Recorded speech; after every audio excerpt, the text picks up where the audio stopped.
O motorista do ônibus me olhou pelo espelho e disse: "Garoto, não desça no seu ponto hoje. Ligue para sua mãe agora." Olhei confuso porque Sr. Silva nunca falava com crianças individuais, a menos que alguém estivesse jogando coisas ou começando brigas.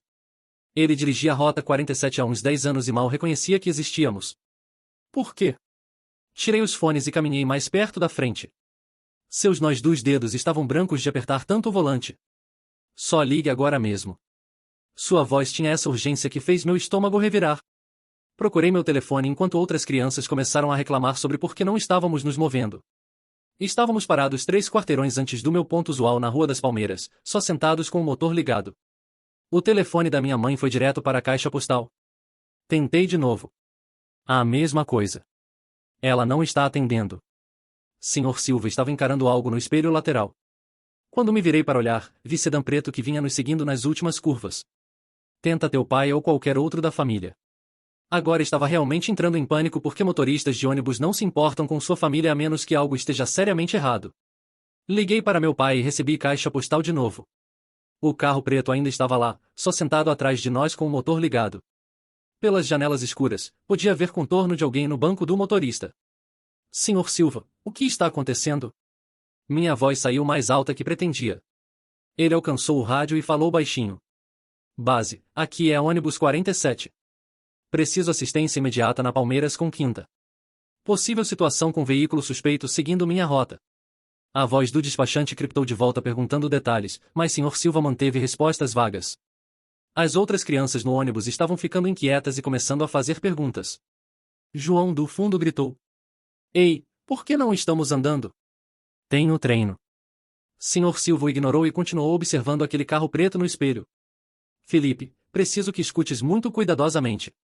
Quando eu disser, quero que você se abaixe abaixo do nível da janela e fique lá até eu dizer que é seguro." Meu coração começou a bater tão forte que podia ouvir nos ouvidos. "Estamos em perigo?" Sussurrei. Mas antes que pudesse responder, o sedã preto parou ao lado do nosso ônibus. As janelas eram tão escuras que não conseguia ver dentro, mas senti como se alguém estivesse olhando direto para mim. A mão do Sr. Silva se moveu para algo sob o painel que parecia botão de pânico.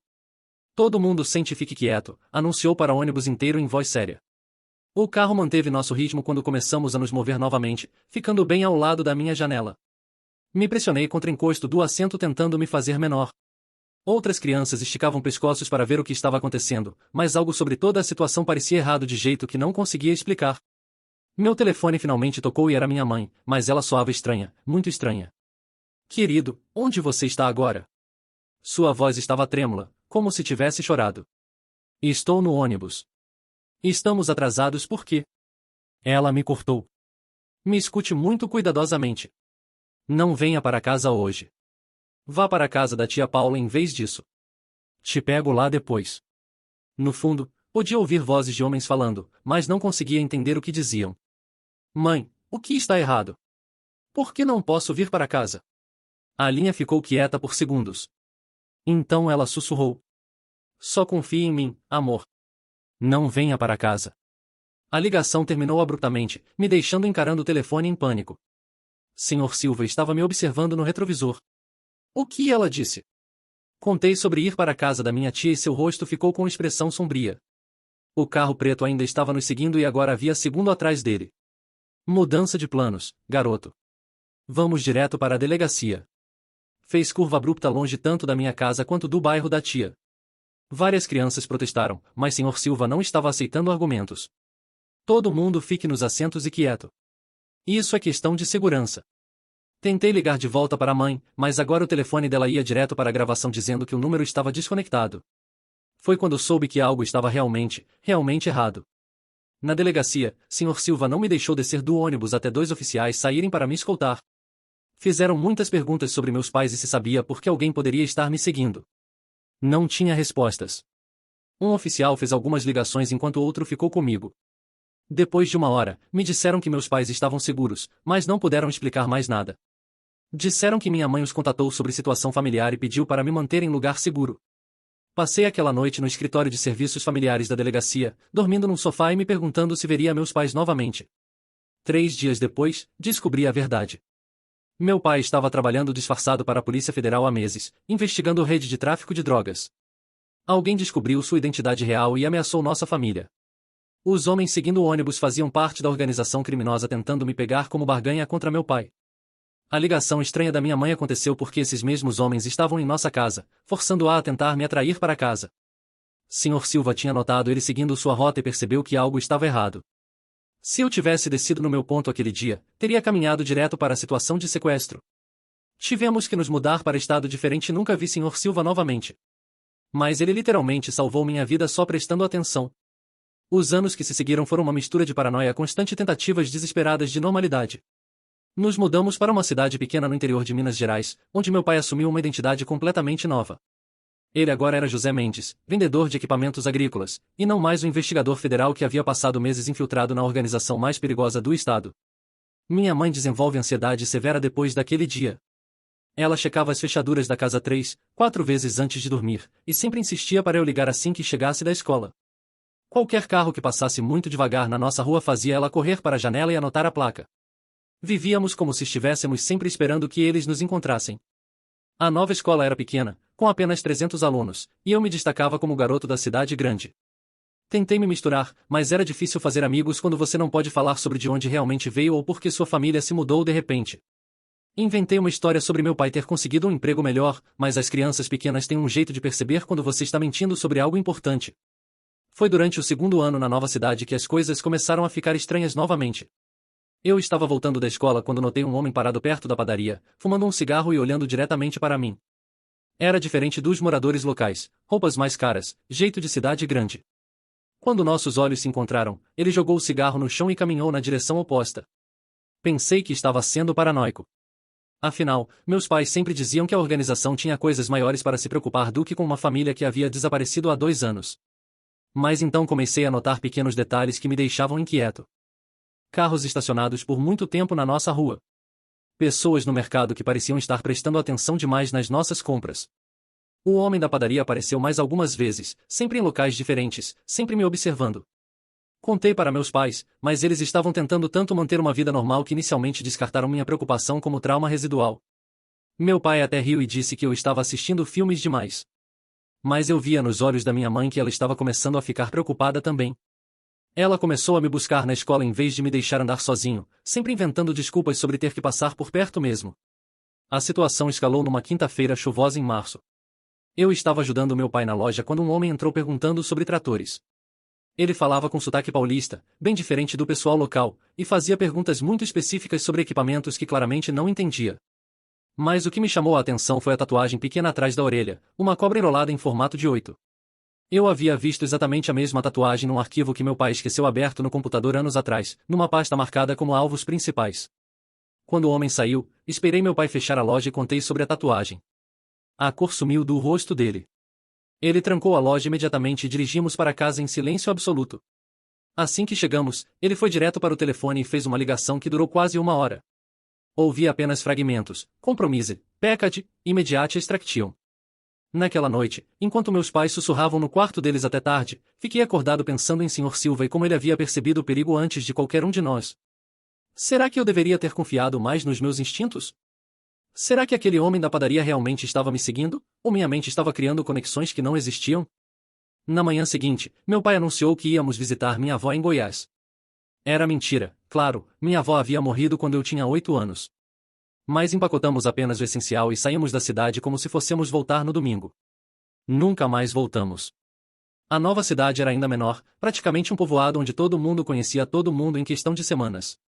Meu pai conseguiu trabalho numa cooperativa local, e pela primeira vez em anos, ele parecia genuinamente relaxado. Achávamos que finalmente tínhamos encontrado um lugar onde poderíamos desaparecer completamente. Mas eu estava ficando mais velho, mais consciente, e começando a questionar se realmente queríamos viver o resto das nossas vidas fugindo. Aos 16 anos, eu não conseguia mais aceitar passivamente que nossa segurança dependia de sermos invisíveis. Comecei a pesquisar sobre a organização criminosa online, usando computadores da escola e bibliotecas para evitar deixar rastros em casa. O que descobri me deixou nauseado. A rede que meu pai havia ajudado a desmantelar era apenas um tentáculo de algo muito maior. Eles tinham conexões internacionais, operações em dezenas de cidades, e uma reputação de nunca esquecer de quem os havia prejudicado. Havia histórias de famílias inteiras que haviam desaparecido anos depois de testemunhar contra eles. Ex-policiais encontrados mortos em circunstâncias suspeitas. Crianças que simplesmente sumiram no caminho da escola. Foi quando comecei a entender que nossa fuga não era temporária. Era permanente. E pior ainda, talvez não fosse suficiente.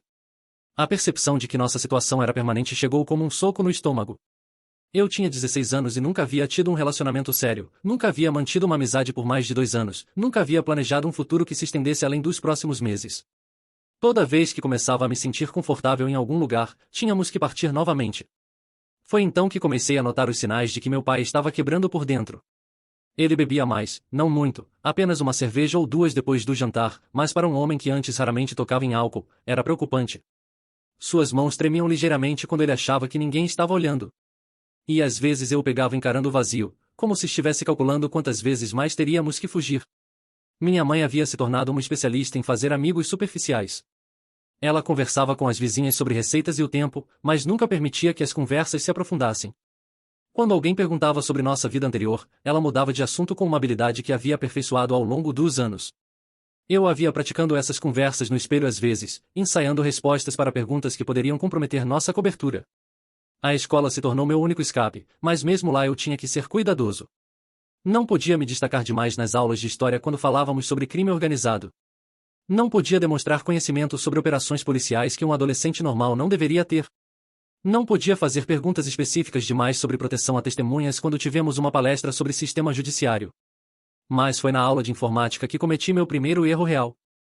O professor havia pedido um trabalho sobre jornalismo investigativo, e eu escolhi escrever sobre infiltração policial em organizações criminosas.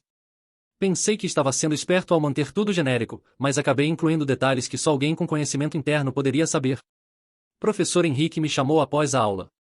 Era um homem jovem, formado há poucos anos, e sempre parecia genuinamente interessado em ajudar os alunos. Felipe, ele disse, seu trabalho está excelente, mas há algumas informações aqui que são muito específicas. De onde você tirou essas referências? Menti dizendo que havia pesquisado muito na internet, mas vi em seus olhos que ele não estava completamente convencido. Ele não pressionou o assunto, mas começou a prestar mais atenção em mim. Fazia perguntas casuais sobre minha família, sobre de onde viemos, sobre os planos do meu pai para o negócio. 2 semanas depois, meu pai recebeu uma ligação estranha. Alguém havia estado fazendo perguntas sobre nossa família na cidade anterior. Nada direto, apenas um investigador particular dizendo estar fazendo uma pesquisa genealógica, mas as perguntas eram específicas demais para ser coincidência. Queriam saber sobre nossos hábitos, horários, se tínhamos mantido contato com alguém da família. Naquela noite, empacotamos novamente. Mas desta vez foi diferente. Meu pai parecia derrotado de uma forma que nunca havia visto antes. Enquanto colocávamos nossas poucas posses no carro, ele se virou para mim e disse, filho, não sei quanto tempo mais conseguiremos fazer isso. A estrada para a próxima cidade foi silenciosa. Minha mãe chorou baixinho no banco da frente, tentando esconder, mas eu podia ver seus ombros tremendo. Foi quando percebi que não éramos apenas refugiados, éramos prisioneiros. Prisioneiros de uma situação que havia começado com meu pai tentando fazer a coisa certa. Nossa nova identidade desta vez foi mais elaborada. Meu pai havia conseguido contatos que forneceram documentos melhores, histórias mais convincentes. Ele agora era Roberto Silva, mecânico especializado em motores diesel. Eu me tornei Lucas Silva, e minha mãe virou Ana Silva. Tivemos que memorizar aniversários falsos, nomes de escolas que nunca frequentamos, referências de empregos que nunca tivemos. A cidade escolhida foi Registro, no Vale do Ribeira, em São Paulo. Era um lugar onde pessoas apareciam e desapareciam com frequência devido ao trabalho sazonal nas fazendas. Menos perguntas, menos curiosidades sobre recém-chegados. Mas eu estava cansado de correr. Aos 17 anos, comecei a questionar se valeria a pena viver uma vida inteira olhando por cima do ombro. Comecei a fantasiar sobre confrontar a situação de frente, sobre fazer com que aquelas pessoas pagassem pelo que haviam feito à nossa família. Foi quando conheci Marina. Ela trabalhava na biblioteca municipal e tinha apenas 19 anos, mas havia uma maturidade em seus olhos que me chamou a atenção. Diferente das outras garotas da minha idade, ela não parecia impressionada com mistério ou drama. Ela via através das minhas evasivas e mentiras educadas, mas não pressionava para obter respostas. Começamos a conversar durante minhas visitas à biblioteca. Ela me recomendava livros, eu ajudava a organizar as estantes. Gradualmente, desenvolvemos uma amizade que começou a significar mais para mim do que qualquer relacionamento que eu havia tentado manter nas cidades anteriores. Marina tinha uma teoria sobre pessoas que carregavam segredos. Todo mundo tem algo que não pode contar, ela disse uma tarde, enquanto organizávamos livros de história. A diferença é que algumas pessoas deixam que o segredo as consuma, enquanto outras aprendem a viver com ele sem deixá-lo definir quem são. Suas palavras ficaram na minha cabeça por semanas. Será que eu estava deixando nossa situação me definir? Será que havia uma forma de viver uma vida real mesmo dentro de uma identidade falsa? Comecei a me abrir mais com ela, cuidadosamente, testando os limites do que podia compartilhar sem comprometer nossa segurança. Contei sobre como era difícil nunca poder falar sobre meu passado. Sobre como me sentia desconectado de qualquer senso real de identidade. Sobre como às vezes me perguntava se algum dia poderia ter uma vida normal. Ela ouvia sem julgamento e oferecia perspectivas que nunca havia considerado. Talvez o problema não seja que você não pode ser você mesmo, ela disse. Talvez seja que você ainda não descobriu quem realmente é por baixo de todas essas identidades. Foi a primeira vez em anos que alguém havia me dado a esperança de que talvez houvesse uma saída dessa situação que não envolvesse correr para sempre. Mas então as coisas começaram a dar errado novamente, de uma forma que me fez perceber que talvez nunca houvesse uma saída real. O erro que cometi foi subestimar o quão profundamente aquelas pessoas estavam dispostas a ir para nos encontrar. Pensei que depois de 3 anos, com múltiplas mudanças de identidade em cidades pequenas onde era fácil desaparecer, finalmente tínhamos conseguido nos tornar invisíveis. Estava errado de uma forma que ainda me mantém acordado à noite. Começou com pequenos detalhes que meu cérebro registrou mais que inicialmente descartei como paranoia residual. Um homem de terno numa cidade onde ninguém usava terno, parado do lado de fora da biblioteca quando saí com Marina numa tarde de quinta-feira. Um carro com placas de São Paulo estacionado na mesma rua da nossa casa por 3 dias consecutivos, sempre com alguém dentro lendo o jornal. Uma mulher no mercado que fez perguntas muito específicas para a dona sobre a família Silva que havia se mudado para a cidade recentemente. Minha mãe foi a primeira a notar. Ela havia desenvolvido um sexto sentido para essas coisas depois de anos vivendo em constante alerta.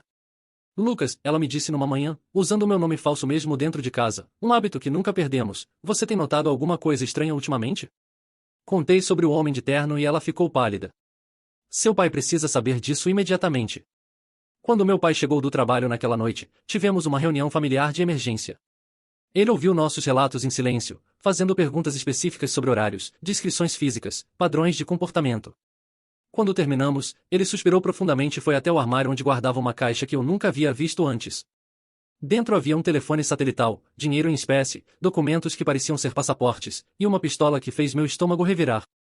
Esperava nunca ter que usar essas coisas, ele disse, checando a arma com movimentos que revelavam familiaridade perturbadora com armas de fogo. Pai, talvez seja só paranoia, tentei argumentar, mas ele balançou a cabeça. Filho, tem uma coisa que nunca te contei sobre o caso que trabalhei. A organização que ajudei a desmantelar. Eles não eram apenas traficantes locais. Eram parte de uma rede internacional que movimenta bilhões de reais. E a informação que eu forneci não apenas prendeu alguns peixes pequenos, ela levou à prisão de um dos principais operadores da América do Sul. Ele pausou, passando a mão pelo rosto cansado. Esse homem, Ricardo Moura, era conhecido como Fantasma porque ninguém que testemunhou contra ele jamais viveu para ver o julgamento. Ele foi condenado a 40 anos de prisão baseado principalmente no meu testemunho. E na semana passada, ele conseguiu escapar durante uma transferência entre presídios. O mundo pareceu desmoronar ao meu redor. Por que você não nos contou isso antes? Porque vocês já haviam sofrido o suficiente. E porque eu realmente acreditava que tínhamos conseguido desaparecer completamente. Naquela noite, não consegui dormir.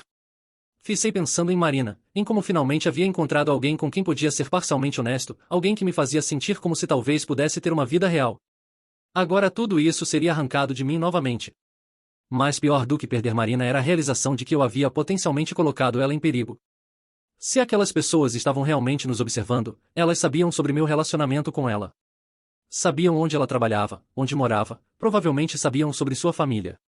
Na manhã seguinte, tentei agir normal quando fui à biblioteca, mas Marina percebeu imediatamente que algo estava errado. Você parece como se tivesse visto um fantasma, ela disse, tocando meu braço com preocupação. A ironia das palavras dela me atingiu como um soco.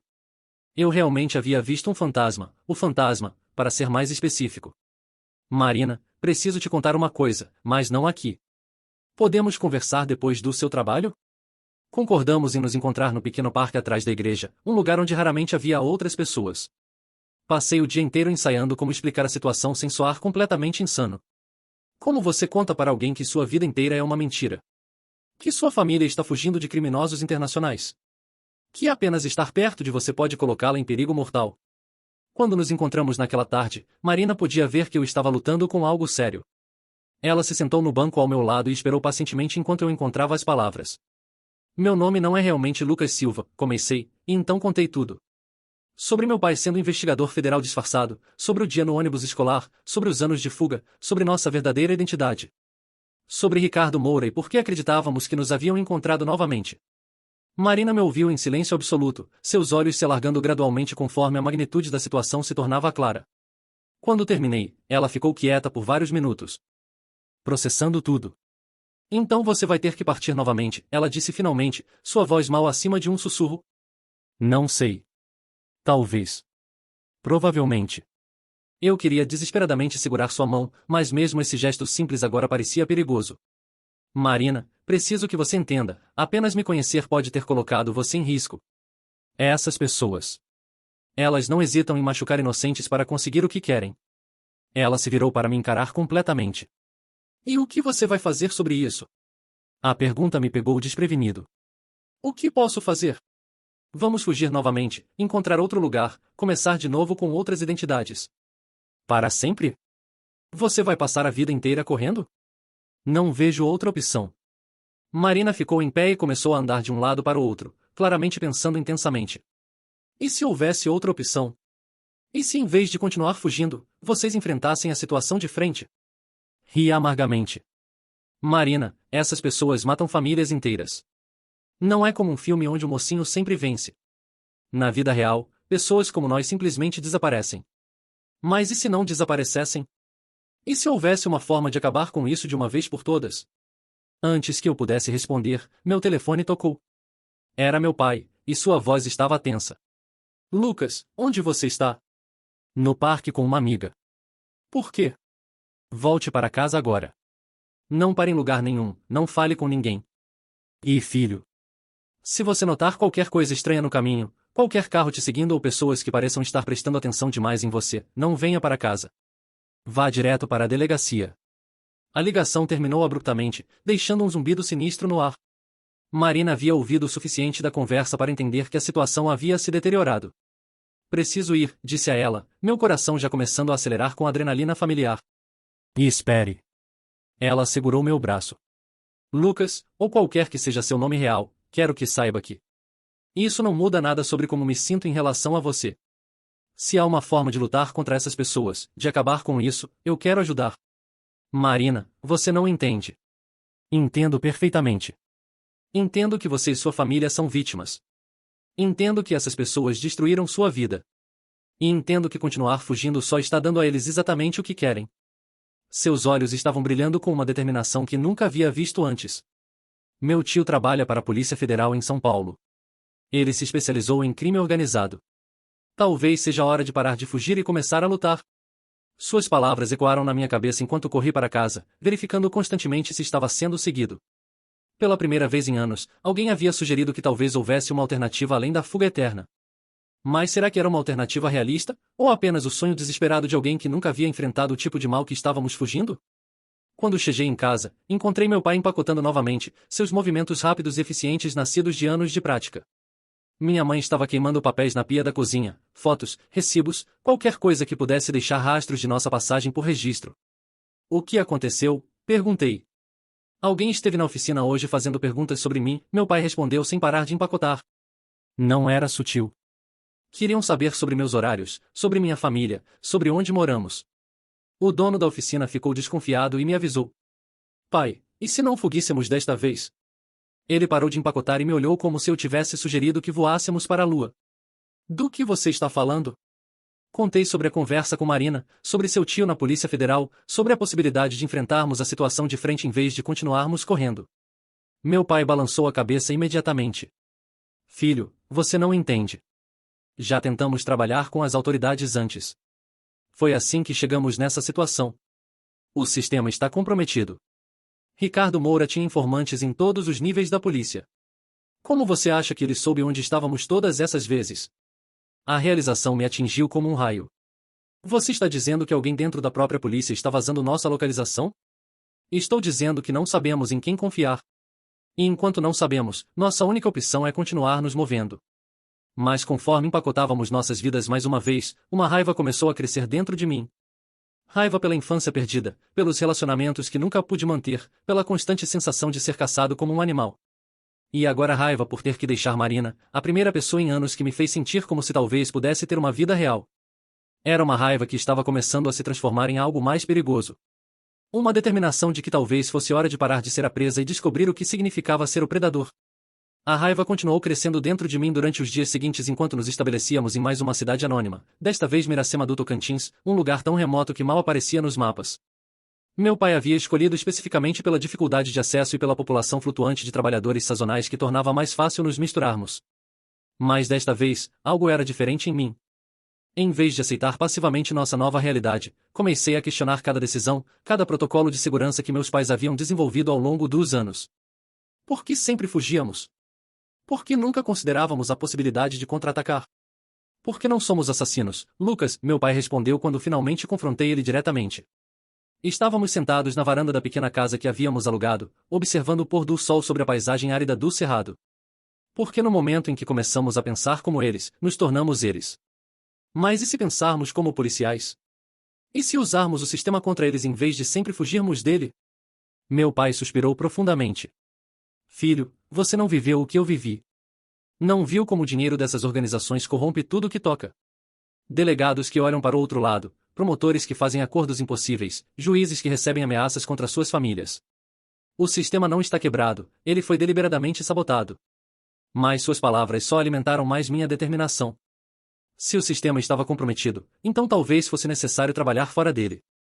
Se as pessoas dentro da lei não podiam nos proteger, talvez fosse hora de encontrarmos pessoas que operavam nas áreas cinzentas. Foi quando comecei a fazer pesquisas por conta própria, usando os computadores da biblioteca local durante o horário de funcionamento mais movimentado, quando seria mais difícil rastrear minha atividade. Não procurei informações sobre Ricardo Moura ou sua organização, isso seria estúpido e deixaria rastros óbvios. Em vez disso, pesquisei sobre pessoas que haviam conseguido escapar de situações similares. O que descobri foi revelador e perturbador. Existiam pessoas, ex-militares, ex-policiais, alguns até ex-criminosos, que se especializavam em ajudar famílias em situações como a nossa. Não eram serviços oficiais do governo.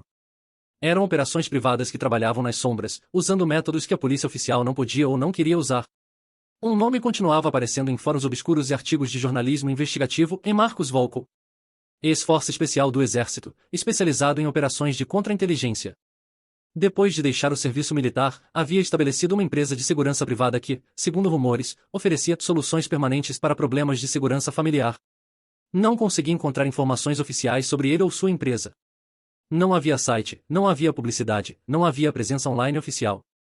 Apenas referências vagas em histórias de pessoas que haviam contratado seus serviços e depois simplesmente desaparecido do radar dos criminosos que as perseguiam.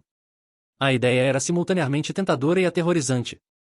Se Marcos Volko era real, se seus métodos realmente funcionavam, talvez houvesse uma forma de acabar com nossa situação de uma vez por todas. Mas também significaria cruzar uma linha da qual talvez não houvesse volta. Guardei essas informações para mim mesmo por semanas, debatendo internamente se deveria mencionar algo para meus pais. Eles haviam deixado claro que queriam continuar na defensiva, sempre fugindo, sempre se escondendo. Mas eu estava começando a acreditar que a única forma real de segurança seria garantir que Ricardo Moura e sua organização nunca mais pudessem nos ameaçar. A decisão foi tomada quando recebi uma ligação inesperada de Marina. Ela havia conseguido meu novo número através de métodos que preferi não questionar muito profundamente. Sua voz estava tensa, preocupada. Lucas, preciso te contar algo. Depois que vocês partiram, pessoas estiveram fazendo perguntas sobre você. Não só sobre você, mas sobre mim também. Meu sangue gelou. Que tipo de perguntas? Queriam saber sobre nosso relacionamento, sobre o que você havia me contado, sobre se eu sabia para onde vocês haviam ido. Fiquei assustada, então contei para meu tio na Polícia Federal. Ele disse que vai investigar, mas também me avisou para ter muito cuidado. Marina, você precisa sair da cidade. Agora. Já saí. Estou em São Paulo, na casa do meu tio. Mas Lucas, há algo mais. Ele fez algumas verificações nos arquivos federais sobre o caso do seu pai. Ricardo Moura não escapou sozinho da transferência entre presídios. Ele teve ajuda de dentro. Muito específica, muito bem coordenada. Alguém com acesso a informações de alto nível. A confirmação de que haviam infiltrado nas autoridades federais me atingiu como um soco no estômago. Significava que mesmo que tentássemos trabalhar com a polícia oficial, nossas informações poderiam ser vazadas diretamente para as pessoas que estávamos tentando evitar. Tem mais, Marina continuou. Meu tio disse que Ricardo Moura não está apenas fugindo. Ele está ativamente caçando todas as pessoas conectadas ao caso que o condenou. 3 ex-policiais que trabalharam na investigação foram encontrados mortos nas últimas 6 semanas. Todos em circunstâncias que pareciam acidentes, mas os padrões são muito suspeitos. Quando desliguei o telefone, minhas mãos estavam tremendo. Não de medo, mas de raiva pura. Não éramos apenas refugiados fugindo de um passado, éramos alvos marcados para execução. E aparentemente, Ricardo Moura estava sistematicamente eliminando todos que haviam contribuído para sua prisão. Naquela noite, tomei uma decisão que mudaria tudo. Usando um computador diferente numa cidade vizinha, criei uma conta de e-mail anônima e comecei a tentar fazer contato com Marcos Volkl. Não foi fácil. Tive que passar por vários intermediários, pessoas que pareciam avaliar cuidadosamente qualquer potencial cliente antes de encaminhá-lo para o próximo nível. Finalmente, após 2 semanas de comunicações indiretas, recebi uma mensagem simples: Motel Panorama, Brasília, quarto 1247, domingo às 14 horas. Venha sozinho. Menti para meus pais sobre ter que resolver alguns documentos na capital para um trabalho temporário que havia encontrado. Eles não gostaram da ideia de me deixar viajar sozinho, mas nossa situação financeira estava ficando desesperadora e qualquer oportunidade de renda extra era bem-vinda. A viagem de ônibus para Brasília durou 12 horas, me dando tempo demais para pensar sobre o que estava fazendo. Estava prestes a me encontrar com alguém que poderia ser um charlatão, um criminoso, ou possivelmente nossa única chance real de liberdade. Não tinha certeza de qual dessas opções era mais aterrorizante. O Hotel Panorama era um estabelecimento de classe média no centro de Brasília, o tipo de lugar onde pessoas fazem negócios discretos sem chamar atenção. Quando bati na porta do quarto 1247, não sabia o que esperar. O homem que abriu a porta não parecia com um ex-militar ou operador de segurança privada. Era baixo, magro, usava óculos e tinha o tipo de aparência anônima que esquecemos 5 minutos depois de ver. Mas havia algo em seus olhos, uma intensidade calculada que me fez entender imediatamente que aparências podiam ser muito enganosas. Você deve ser Felipe, ele disse, usando meu nome verdadeiro. O fato de ele saber minha identidade real, apesar de eu nunca ter mencionado em nossas comunicações, foi simultaneamente impressionante e inquietante. E você é Marcos Volkl? Ele sorriu ligeiramente. Entre. Temos muito para discutir. O quarto de hotel havia sido transformado num escritório temporário. Havia laptops, telefones satelitais, e várias pastas de documentos espalhadas pela mesa. Mais perturbador ainda, havia fotografias, de Ricardo Moura, de membros conhecidos de sua organização, e para minha surpresa absoluta, fotos recentes da minha família e de mim mesmo.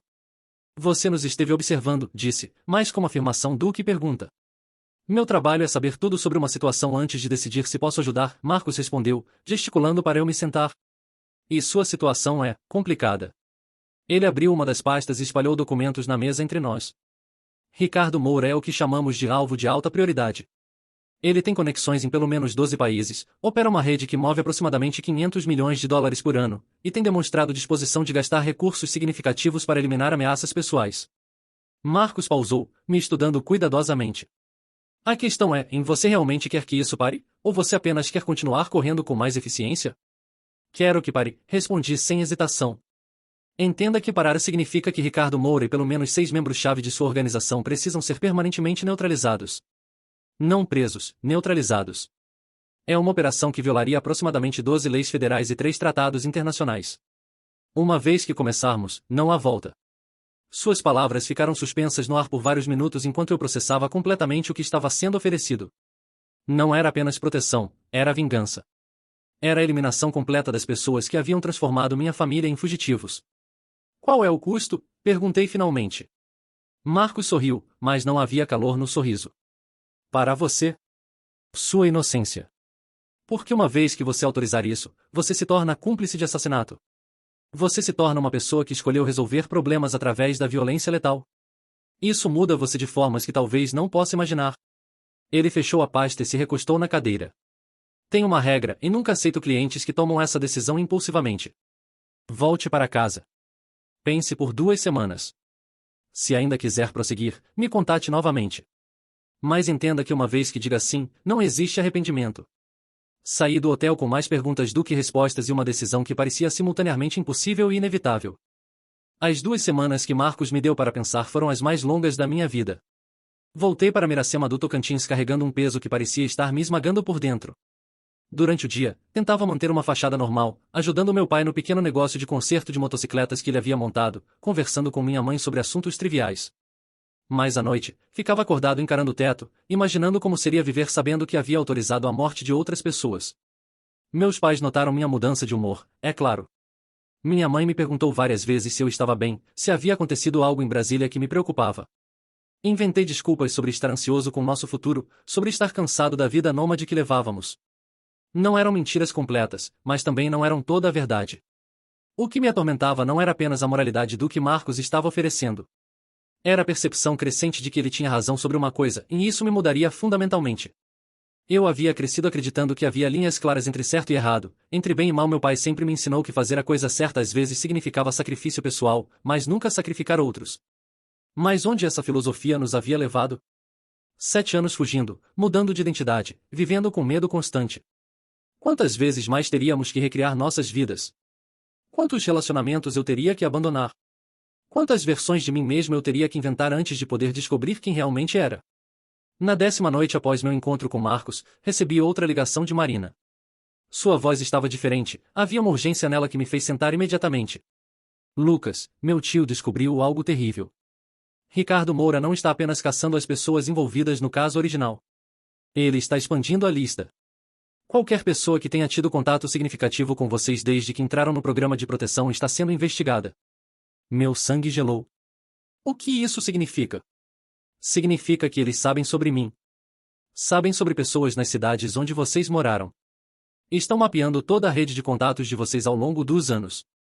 Ela pausou, e pude ouvir sua respiração trêmula. Lucas, encontraram o Sr. Silva. O mundo pareceu parar ao meu redor. Sr. Silva, o motorista de ônibus que havia salvado minha vida anos atrás, que havia percebido o perigo antes de qualquer um de nós. Ele está bem? Perguntei, embora pelo tom da voz de Marina eu já soubesse a resposta. Não. Foi encontrado morto em casa há 3 dias. A polícia está classificando como roubo que deu errado, mas meu tio disse que a cena não faz sentido. Nada foi levado, e havia sinais de que ele foi interrogado antes de morrer. Senti algo quebrar dentro de mim. Sr. Silva nunca havia pedido para se envolver em nossa situação. Ele simplesmente fez seu trabalho, prestou atenção, e tentou proteger uma criança. E agora estava morto porque teve a decência de ajudar minha família. Tem mais, Marina continuou. Meu tio acha que eles estão se aproximando de vocês novamente. As investigações sobre pessoas que tiveram contato com vocês estão se intensificando. Ele acha que vocês têm talvez uma semana antes de serem localizados. Quando desliguei o telefone, não havia mais dúvidas na minha mente. A morte do Sr. Silva havia eliminado qualquer ambiguidade moral que eu ainda pudesse ter. Essas pessoas não eram apenas criminosos fugindo da justiça, eram monstros que matavam inocentes para satisfazer vendetas pessoais. Naquela noite, contei tudo para meus pais. Sobre meu encontro com Marcos Volkl, sobre sua proposta, sobre o que Marina havia me contado sobre Sr. Silva. Esperava resistência, argumentos sobre moralidade e consequências. Em vez disso, encontrei algo que nunca havia visto nos olhos do meu pai antes, a aceitação sombria. Seu pai sempre foi um homem bom, minha mãe disse baixinho, segurando a mão dele. Mas às vezes, pessoas boas precisam fazer coisas terríveis para proteger quem amam. Meu pai assentiu lentamente. Se há uma chance de acabar com isso de uma vez por todas, de garantir que vocês dois possam ter vidas normais, então talvez seja a hora de parar de tentar ser um mocinho. A decisão foi tomada naquela mesma noite. Enviei uma mensagem simples para Marcos em sim. Sua resposta chegou 2 horas depois, no aeroporto de Brasília, Terminal 2, café do 2º andar, amanhã às 15 horas. Traga 2 mudas de roupa e documentos de identidade. Não conte a ninguém sobre nosso encontro. O que eu não esperava era que Marcos não estaria sozinho. Quando cheguei ao aeroporto no dia seguinte, encontrei ele sentado numa mesa nos fundos do café com uma mulher que pareceu imediatamente perigosa de uma forma que eu nunca havia experimentado antes. Ela era alta, atlética, com cabelos curtos escuros e olhos que pareciam catalogar cada pessoa e saída no ambiente. Quando nossos olhos se encontraram, senti como se ela estivesse avaliando exatamente quantos segundos levaria para me neutralizar se eu representasse uma ameaça. Felipe, está a Natasha, Marcos disse quando me sentei. Ela vai ser nossa especialista em operações de campo para este trabalho. Natasha estendeu a mão, e seu aperto foi firme e controlado. Ouvi muito sobre sua situação, ela disse com um sotaque que não consegui identificar. Marcos me mostrou os arquivos. Trabalho impressionante por parte de Ricardo Moura, muito sistemático, muito profissional. Será um prazer desmontá-lo. A forma casual como ela falou sobre desmantelar uma organização criminosa foi simultaneamente tranquilizadora e aterrorizante. Essa mulher claramente via a violência como apenas outra ferramenta profissional. Marcos abriu um tablet na mesa e me mostrou um mapa detalhado do Brasil com vários pontos marcados. Ricardo Moura divide seu tempo entre 6 localizações diferentes. Temos rastreado seus movimentos nas últimas 3 semanas. Ele é previsível em seus padrões, o que é bom para nós. Ele apontou para pontos específicos no mapa. A operação terá 3 fases. Primeira, eliminamos sua rede de informação, incluindo os contatos dele dentro das forças policiais. Segunda, neutralizamos seus principais operadores, cortando sua capacidade de coordenar retaliações. Terceira, eliminamos o próprio Ricardo. Natasha se inclinou para a frente. A parte difícil não será executar a operação, será garantir que vocês permaneçam completamente desconectados dela. Oficialmente, vocês não sabem nada sobre o que vai acontecer. Vocês são apenas uma família em fuga que teve a sorte de que seus perseguidores encontraram inimigos ainda mais perigosos. Quanto tempo vai levar? Perguntei. 6 semanas, Marcos respondeu. E durante esse período, vocês precisam continuar se comportando exatamente como sempre fizeram. Fugindo, se escondendo, parecendo desesperados. Não podem mudar seus padrões de comportamento de forma alguma. Ele me entregou um telefone satelital pequeno. Este dispositivo vai permitir comunicação unidirecional. Vocês receberão atualizações sobre o progresso, mas nunca podem enviar mensagens. E quando tudo terminar, este telefone será destruído junto com qualquer evidência de que esta conversa já aconteceu. Natasha sorriu, e pela primeira vez, havia algo que se aproximava de calor humano na expressão. Felipe, entendo que isso seja assustador. Mas quero que saiba, Ricardo Moura cometeu um erro quando decidiu expandir sua lista de alvos para incluir inocentes. Pessoas como o Sr. Silva. Isso fez com que ele se tornasse prioridade para pessoas que normalmente não se envolveriam em vendetas pessoais. O que isso significa? Significa que mesmo que vocês decidissem não prosseguir com isso, Ricardo Moura provavelmente não sobreviveria aos próximos meses mesmo assim. Há outras organizações, outros operadores que ficaram muito desconfortáveis com seus métodos recentes. Nós apenas aceleramos o cronograma inevitável. Saí do aeroporto com o telefone satelital escondido na minha bagagem e uma sensação estranha de alívio misturada com terror. Pela primeira vez em anos, não estávamos apenas reagindo às ameaças, estávamos agindo proativamente para eliminá-las. Mas conforme o ônibus me levava de volta para Miracema do Tocantins, comecei a me perguntar se realmente estava preparado para as consequências do que havia posto em movimento. Marcos tinha razão sobre uma coisa, e isso me mudaria para sempre. A questão era se eu seria capaz de viver com a pessoa em que me tornaria. A primeira atualização chegou no telefone satelital 3 dias depois. Uma mensagem simples, em fase 1 iniciada. 2 alvos neutralizados. 2 pessoas estavam mortas por causa de uma decisão que eu havia tomado. E a operação estava apenas começando. Os próximos 42 dias foram os mais longos e psicologicamente torturantes da minha vida. A cada atualização que chegava no telefone satelital, eu sentia como se uma parte da minha humanidade estivesse sendo arrancada. Fase 1 completa. 4 alvos neutralizados. Fase 2 iniciada. Rede de comunicação comprometida. Alvo principal localizado.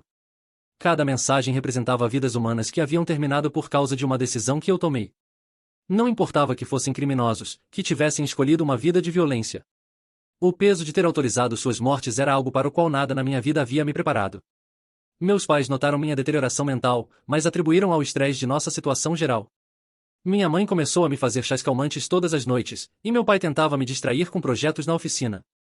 Eles não sabiam que eu estava contando os dias até que nossa tortura terminasse, ou que o preço dessa liberdade seria carregado pela minha consciência para sempre. A atualização final chegou numa quinta-feira chuvosa, uma operação concluída. Todas as fases executadas com sucesso. Ameaça neutralizada permanentemente. Ricardo Moura estava morto. Sua organização estava destroçada. Oficialmente, nós não sabíamos de nada disso. 2 dias depois, meu pai recebeu uma ligação de um contato antigo na Polícia Federal, alguém em quem ele confiava completamente e que nunca havia traído nossa localização. A voz do homem estava cheia de surpresa e confusão. Roberto, ele disse, usando a identidade falsa atual do meu pai, não sei como explicar isso, mas acho que vocês podem parar de se esconder. Ricardo Moura foi encontrado morto ontem, junto com a maior parte de sua organização. Parece que ele se envolveu com pessoas ainda mais perigosas do que ele. A investigação policial revelou que Ricardo e 6 membros principais de sua organização haviam sido mortos em o que aparentava ser uma guerra territorial entre cartéis rivais. Os métodos eram profissionais demais para serem trabalho de amadores, mas não havia evidências conectando as mortes a nenhuma organização específica. Era como se fantasmas houvessem eliminado outros fantasmas. Nos dias seguintes, mais detalhes emergiram. Os contatos de Ricardo dentro das forças policiais também haviam encontrado fins violentos, alguns em acidentes de trânsito, outros em roubos que deram errado. A rede de corrupção que havia permitido que ele rastreasse nossa família por tantos anos havia sido sistematicamente desmantelada. 3 semanas após a morte de Ricardo, recebemos confirmação oficial de que não havia mais ameaças ativas contra nossa família. O caso estava oficialmente encerrado. Pela primeira vez em 8 anos, poderíamos parar de fugir. Mas a liberdade veio com um preço que eu estava apenas começando a entender. Enquanto meus pais celebravam discretamente e começaram a fazer planos para reconstruir suas vidas com suas identidades reais, eu me encontrei lutando com uma depressão profunda e penetrante. Eu havia conseguido o que queria, nossa liberdade, nossa segurança, a chance de ter vidas normais. Mas o custo havia sido me tornar cúmplice de múltiplos assassinatos. Não importava que Marcos e Natasha houvessem feito o trabalho sujo. Não importava que eu nunca houvesse pressionado um gatilho ou segurado uma arma. Eu havia tomado a decisão que havia posto tudo em movimento. Marina me ligou uma semana depois que as notícias sobre a morte de Ricardo se tornaram públicas. Sua voz estava cheia de alívio genuíno. Lucas, ouvi sobre o que aconteceu. Significa que vocês estão seguros agora? Sim, respondi, mas minha voz soou vazia mesmo para mim. Você não parece feliz sobre isso. Como eu poderia explicar? Como poderia contar que nossa liberdade havia sido comprada com sangue? Que eu havia cruzado uma linha moral da qual não havia volta. É só. Difícil de acreditar que realmente acabou, menti. Decidimos nos mudar para São Paulo, onde poderíamos nos perder na multidão de uma cidade grande mas ainda permanecer próximos da família de Marina. Meu pai conseguiu um emprego legítimo usando suas verdadeiras qualificações, minha mãe começou a trabalhar como enfermeira novamente, e eu me matriculei numa universidade para estudar psicologia, talvez numa tentativa subconsciente de entender o que havia acontecido comigo. Marina e eu tentamos retomar nosso relacionamento, mas ela percebeu quase imediatamente que algo fundamental havia mudado em mim. Eu era mais distante, mais calculista, menos capaz de confiar nas pessoas ao meu redor. Havia desenvolvido o hábito de avaliar inconscientemente cada pessoa que conhecia em termos de ameaças potenciais e pontos fracos exploráveis. Você não é mais a mesma pessoa de quem me apaixonei, ela me disse numa tarde, 6 meses depois de nos reencontrarmos. É como se algo dentro de você tivesse endurecido. Ela estava certa, é claro. Marcos havia me avisado que autorizar a operação me mudaria de formas que eu talvez não pudesse imaginar. Eu havia me tornado alguém capaz de resolver problemas através da violência letal. Essa capacidade não desapareceria simplesmente porque o problema imediato havia sido resolvido. Marina e eu terminamos amigavelmente, mas o fim do relacionamento confirmou algo que eu já suspeitava, e eu nunca seria capaz de ter relacionamentos completamente normais novamente.